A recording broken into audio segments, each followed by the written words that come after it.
El matí següent, 17 de setembre, anem a la Universitat de Sant Andrews.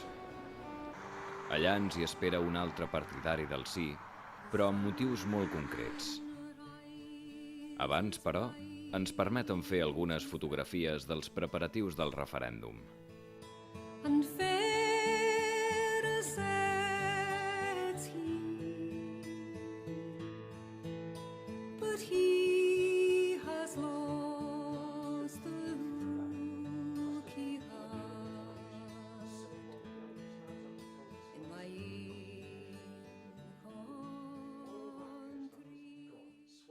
country. I've been part of the Yes campaign since before it was even conceived. I've been working a long game for Scottish independence since 1982. So what was it like back in 1982? Ens podries explicar com era el moviment independentista als anys 80?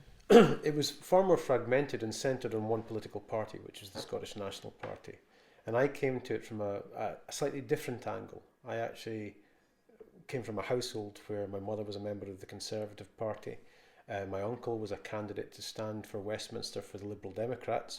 So if I was in Aberdeen, I'd be out campaigning as child labour for the Conservatives, leafleting doors, and if I went to see my uncle in Arbroath, I'd be working for the Liberal Democrats.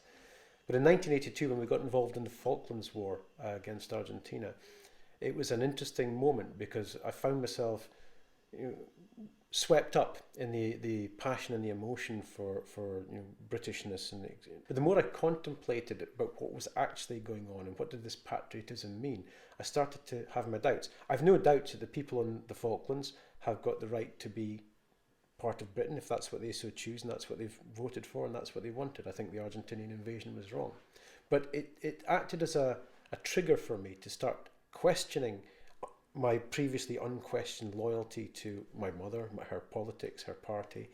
And I started to think about war in a particular way.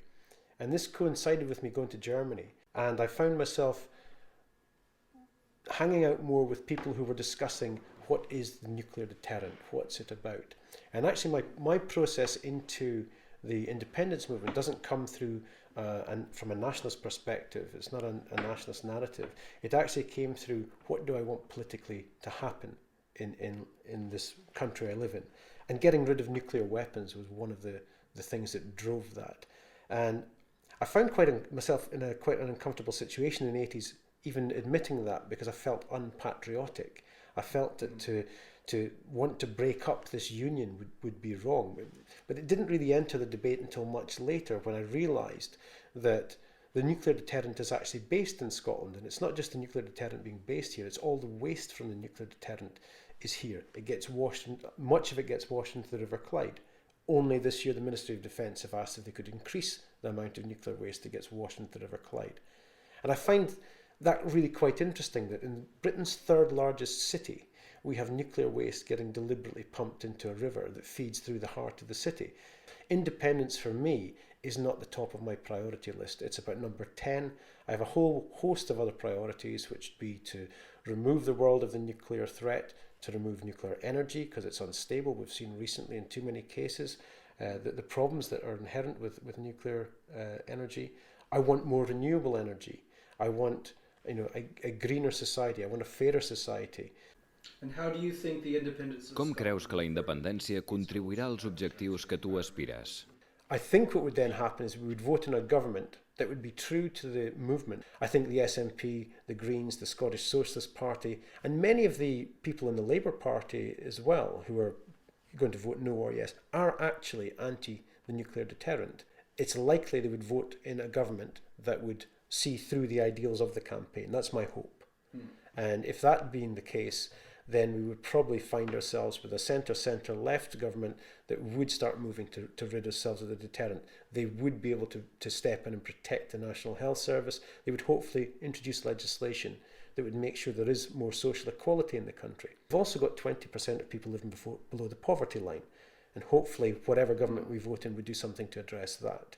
Rather than just focusing in on Scots are good at this or Scots have historically been good at that, actually doing something to change the society we live in for the best of everybody who lives here, not just for those who happen to find themselves in a comfortable situation. Right.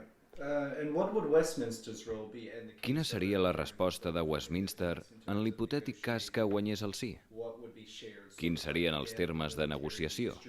Com es dividirien els béns? That's very difficult. At the moment, obviously, the No campaign are playing a game where they say, you will take your share of the debt, you will get none of the assets, you will, it's posturing. I think anybody who is reasonably inclined would agree that the No campaign almost has to say this. They're forced into taking this approach of saying you can't share the pound, of course you'll take all the debt. It's a scare tactic. It's a scare tactic that doesn't seem to be working. As I understand it, Westminster would be obliged to negotiate a fair settlement. Whether we vote yes or no this week, I think the Scottish National Party will be there. For instance, if we vote no, I think they will still get maybe as many votes again next time round, because they've proved that they are secure in governance. Creus que hi ha molta gent que amb la independència busca més justícia social? There are certainly people there who prioritise social justice as the main thing. It's called the poverty gap. The gap between the 1% of people who own X amount of the land compared to those people who live in housing estates. People have always felt disenfranchised. Yes, they've always been allowed to vote, but did they really feel that their vote would make a difference? What happens to those people on Friday if we vote no? We in the Yes campaign have got an obligation then to keep working for them. Friday's not the end. It can't be the end of it. You can't give people hope. What would happen now if they said they wouldn't give more powers, even in the event of a no vote? I think that it would be more civic disruption, but I would hope that it would be in the way that the campaign's been conducted. Non-violent. It's great that I can sit here in my office, I can go out in the street, and I can meet people from the No campaign who feel as passionately as I do, and we can talk civilly about it. If either way, yes or no, what I hope Europe learns from this is you can have a civilised dialogue and ask searching questions. Whatever happens on Friday, the United Kingdom is suffering a near-death experience right now. And it's going to wake up the population of, hopefully, England to the fact you don't have to just tolerate this. You can actually move on to force through change that will affect everybody's lives, but you don't have to be violent about it. It doesn't have to go to armed struggle. Armed struggle will provoke a negative response wherever it goes. Throwing bricks, petrol bombing buildings. It's a thing. It's a form of protest of the past, and we know that the big states can clamp down on it. We know they can crush it. What they can't deal with is erudite argument, peaceful protest, people asking big questions and holding their government to account and saying, "You serve us, we don't serve you."